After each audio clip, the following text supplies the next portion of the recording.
Right, good morning, everyone. Students, colleagues, headmaster, the Reverend.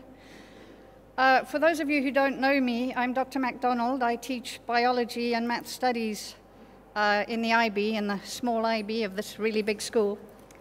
And I think a lot of you do know Rogan, who thinks he's a DBS boy and roams the entire campus. However, today I'm here to introduce you to someone else. And this is Delta, who seems to have disappeared behind the screen there. There we go. Okay. Delta is special in a number of ways. The first one is that she's not a DBS boy, she's a DBS girl. She's 4 months old. She just flew in from the UK about 2 weeks ago. She loves to play. Her hopes are to be a guide dog one day, and she thinks she will be successful because she's 8th generation guide dog. Okay. Being a guide dog is serious business and takes a lot of training, so she will be with us at DBS for about a year as we foster her and we teach her social skills so that she can become a little bit more like Anna and help the people with impaired sight. Delta needed special permission to be on campus and to come to school with you. And so she needed permission from the headmaster to come to school and go to class.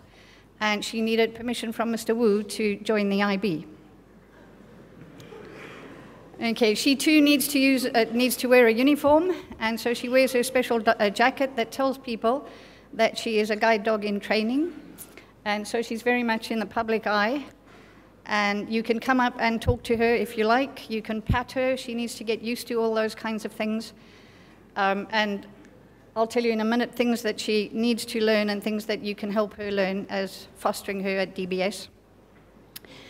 The things she does at DBS, she's a courses student in the IB, which means that she doesn't do all the subjects. She does 3 subjects.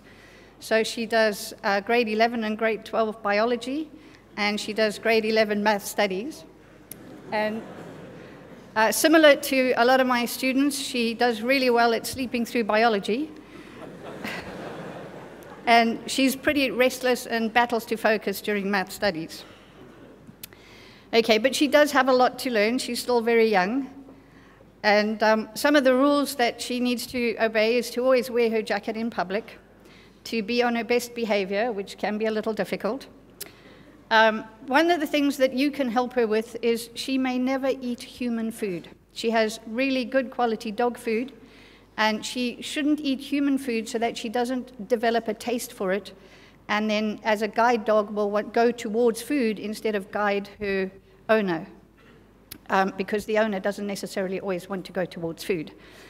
Okay, so if you'd be really, really helpful if you can make sure that all your food wrappings, especially those with tomato sauce on them, end up inside a bin and not next to a bin, and that any chicken bones don't end up on the field, because if she eats chicken bones, number one, it's human food, and it's really nice human food, and number two, the bones can be very, very sharp when she chews them, and so they could puncture her intestines, which would mean she'd go to hospital. Okay, she needs to be nice to everyone, which she finds quite easy, but she's not allowed to jump on people. So if you come and greet her and she gets overly enthusiastic, can you just make sure that her paws, all 4 of them, stay on the ground? The other thing is that she's not allowed to chase anything, people, balls, birds, leaves, because can you imagine her guiding a blind person and then she sees a ball and off she goes after the ball?